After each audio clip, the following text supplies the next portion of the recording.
Tenno, I am forever your most humble servant. How may Drusus serve?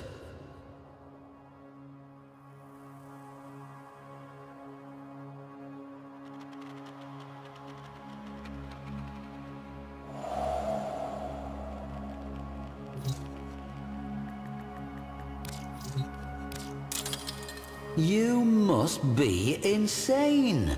A pleasure to meet you.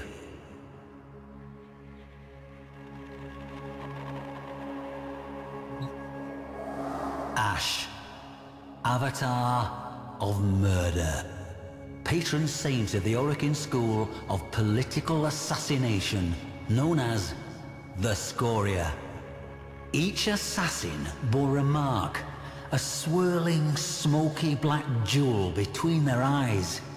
You are forever the Scoria. The Scoria is forever you. No devotee knew of any life, any thought that was not Scoria doctrine. For every question, so the Orokin of the Scoria said, Ash was the answer. Two notable students of the Scoria's anthracite halls were also two brothers, Dom and Pilio. Dom was nimble, cunning, and a quick study with the blade. His brother, Pilio, however, was not so gifted. While he idolized Ash, worshipped him, Pilio lacked Dom's grace and clarity, and Ash's ruthlessness.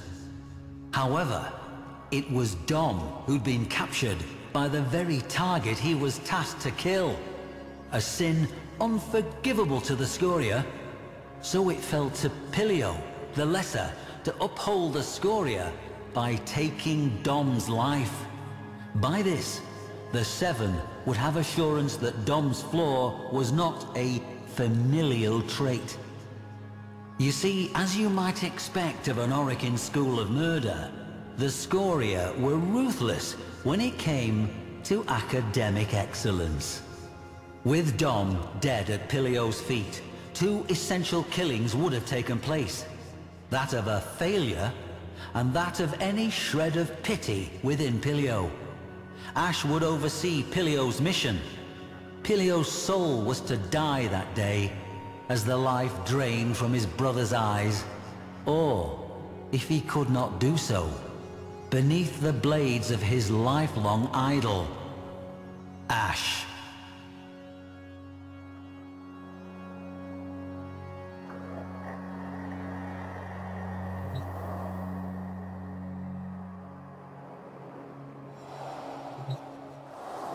A sliver of pale sun found them close to a stately tower in the dusty heart of Martialis metropolis.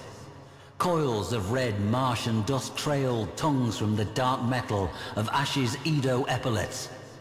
The boy idolized the Warframe and was eager to prove himself, even as some part of him felt cold and afraid at what he must do. Doubt is betrayal, taught the Scoria. Pilio recited this, but could not quench the fear he felt. Fear of what he must do, and fear of what his hero and idol would do to him should his faith fail. Ash gave the signal. Pilio shot forward in a bold, unconventional dying vine pattern, readying the Scoria-favored dust fang technique. The tower guards squinted into the amber light of the Martian sunrise as a flash cloud of smoke flooded the lane before them. Shaking sleep from their heads and still thinking of breakfast, the guards readied themselves. From the smoke flew stars.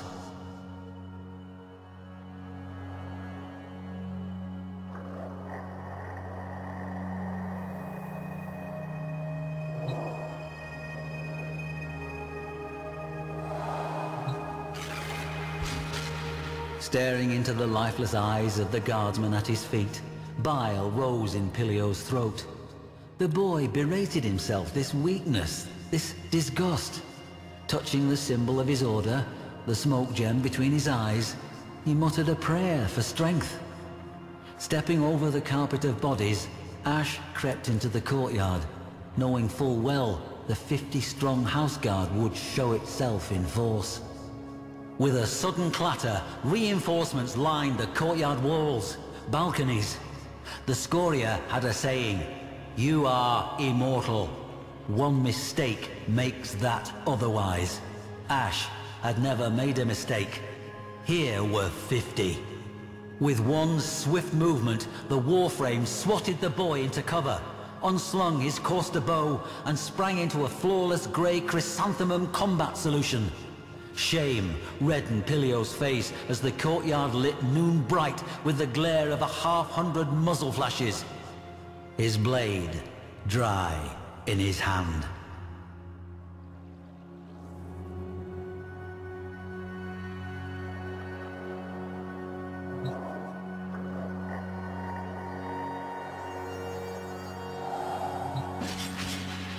Ash methodically met and disassembled each and every guard, mezzanine to mezzanine, a masterclass in the correct choices of stance, kata, technique and attitude.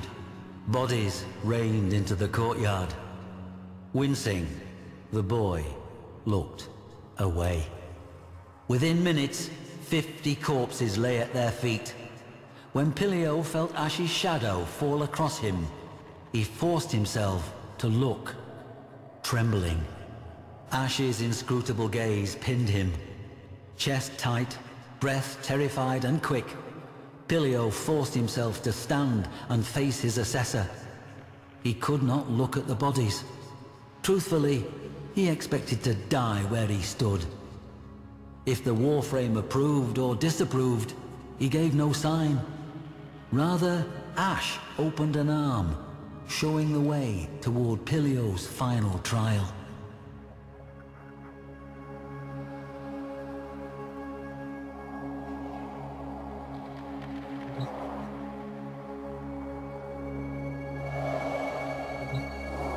In the target's chambers sat a middle-aged man with long, handsome mustaches, his eyes sad and kind, and with him, Dom, in civilian clothes, sharing a glass of aged claret.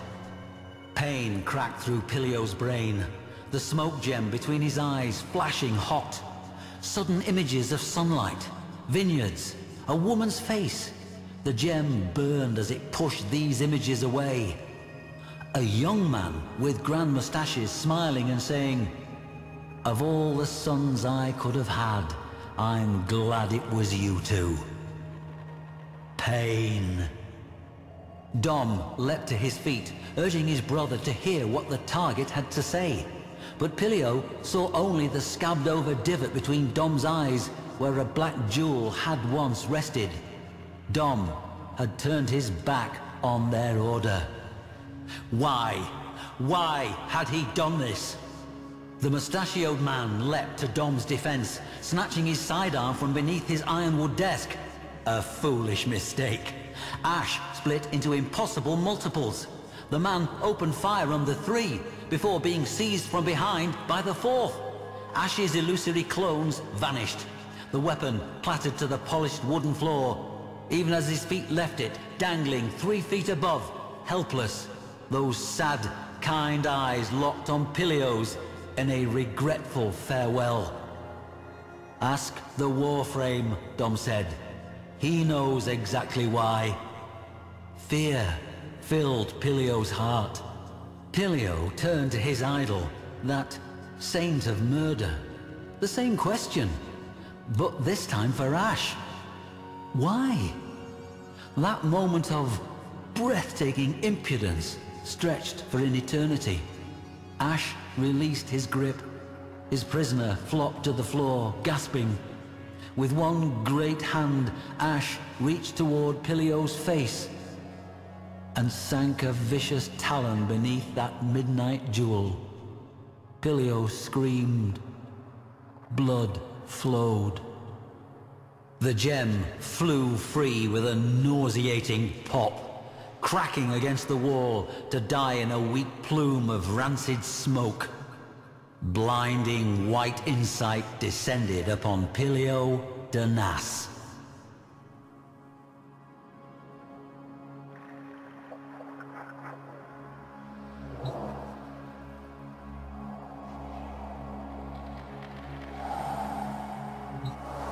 Pilio was Pilio Danas. Everything the black gem had walled off within his mind was now laid bare. The Scoria had stolen the sons of Leo Danas. Leo Danas, kind-eyed Leo Danas, was stealing them back. Of all the sons I could have had, I'm glad it was you two. Father and son beheld each other truly for the first time in almost 20 years. Pilio had long aspired to wearing the Edo armor, the highest honor, to signify his faith. But now he saw only the bare ribs of Ash's Cremata Sayandana, signifier of death, and knew with certainty that was the sole credo of the faith he had followed. Had. The boy, who until that moment had thought himself a lifelong killer, was now torn between the nocturnal life he thought he knew and the sunlit life he'd been stolen from. Torn between doctrine and family. And, blade in hand, torn between saving himself by killing his brother or dying alongside him at the hand of his idol. Ash waited, patient as the death he signified, in a room, in a moment that felt suspended in eternity, waiting for Pilio's decision. The blade fell from Pilio's hand. Dom reached out and gently took that hand. Ash did not move. Leo Danas swept his boys up and out of that room, and, as a family, they fled the tower, the city, and Mars forever. Ash did not move.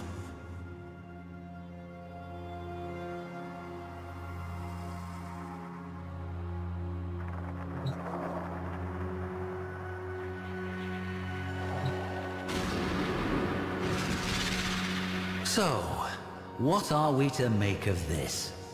Why did Ash, focal figure of the Scoria, go against doctrine and permit two boys who were both failures and traitors to fly free?